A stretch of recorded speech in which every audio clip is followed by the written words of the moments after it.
سلام دوستان عزیز، خوش آمدید به کانال من. امروز می خواهم درباره یکی از زیباترین کشورهای اروپا صحبت کنم. کشوری به نام ایتالیا. ایتالیا کشوری هست پر از تاریخ و منظره های شگفت انگیز.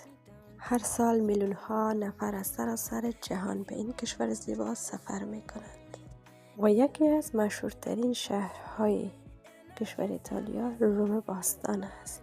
این شهر پر از آثار قدیمی مانند کلوسروم و میدانهای قدیمی می باشد. شهر دیگری که به نام ورنز است. این شهر به نام شهر آبها نیز مشهور است و مردم در کانالهای آن با قایق رفت و آمد می کنند. فلورانس هم یکی از مشهورترین شهرهای هنری جهان است و آثار تاریخی و هنری ارزشمندی دارد.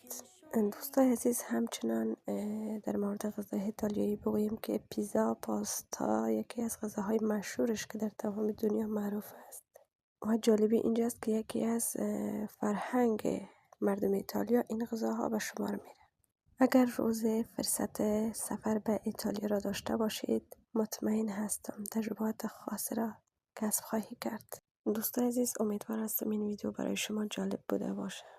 اگر دوست دارید کانال ما را دنبال کنید و فراموش نکنید و منتظر ویدیوهای بعدی و از کشورهای جهان با ما باشید.